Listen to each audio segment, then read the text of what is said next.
Assalamualaikum warahmatullahi wabarakatuh. Perkenalkan, nama saya Aldo Widyo Mahathirstoa, NIM B1183775, Fakultas Hukum Universitas Jambi. Di sini saya akan menjelaskan tentang pengertian Mahkamah Konstitusi dan asas-asas Mahkamah Konstitusi. Video ini untuk memenuhi syarat ujian tengah semester pada mata kuliah Hukum Peradilan Konstitusi. Dosen pengampu Bapak Muhammad Heriton SH.MH. Baik, yang pertama saya akan menjelaskan tentang pengertian Mahkamah Konstitusi. Mahkamah Konstitusi adalah salah satu pelaku kekuasaan kehakiman sebagaimana dimaksud dalam Undang-Undang Dasar Negara Republik Indonesia tahun 1945. Hal ini berarti Mahkamah Konstitusi terkait pada prinsip umum penyelenggaraan kekuasaan kehakiman yang merdeka, bebas dari pengaruh kekuasaan lembaga lainnya dalam menegakkan hukum dan keadilan. Mahkamah Konstitusi berdasarkan pasal 24C ayat 1 dan 2 Undang-Undang Dasar Negara Republik Indonesia tahun 1945 berwenang untuk 1. Menguji undang-undang terhadap Undang-Undang Dasar Negara Republik Indonesia tahun 1945. Yang kedua, memutuskan sengketa kewenangan lembaga negara. Kewenangan diberikan oleh Undang-Undang Negara Republik Indonesia tahun 1945. Yang ketiga, memutuskan pembubaran partai politik. Yang keempat, memutus perselisihan hasil pemilihan umum, dan yang kelima memberikan putusan atas pendapat DPR bahwa presiden dan wakil presiden. Baiklah, selanjutnya saya akan menjelaskan tentang asas-asas hukum acara Mahkamah Konstitusi. Yang pertama, ius creo novit. Asas ius creo novit adalah asas bahwa pengadilan tidak boleh menolak untuk memeriksa, mengadili, dan memutuskan suatu perkara yang diajukan dengan dalih bahwa hukum tidak ada atau kurang jelas, sebaliknya hakim harus memeriksa dan mengadilinya. Yang kedua, persidangan terbuka untuk umum. Pasal 9 Undang-Undang Nomor 4 Tahun 2004 tentang Kekuasaan Kehakiman menyatakan bahwa sidang pengadilan adalah terbuka untuk umum kecuali undang-undang menentukan lain. Hal ini berlaku secara universal dan berlaku di semua lingkungan peradilan.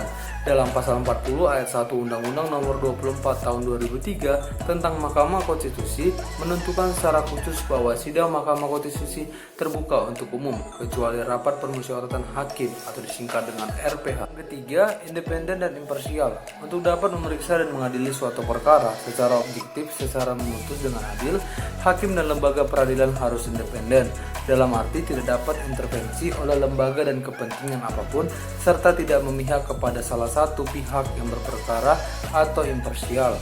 Yang keempat, peradilan dilaksanakan secara cepat, sederhana, dan biaya ringan. Prinsip peradilan secara cepat, sederhana, dan biaya ringan dimaksudkan agar proses peradilan dan keadilan itu sendiri dapat diakses oleh seluruh lapisan masyarakat. Prinsip ini sangat terkait dengan upaya mewujudkan salah satu unsur negara hukum. Jika peradilan berjalan rumit dan kompleks, berbelit-belit serta membutuhkan biaya yang sangat mahal, maka hanya sekelompok orang tertentu yang memiliki kemampuan berperkara di pengadilan, dan hanya orang-orang inilah yang pada akhirnya dapat menikmati keadilan. Yang kelima, hak untuk didengar secara simbang. Pada pengadilan biasa, para pihak memiliki hak untuk didengar secara simbang.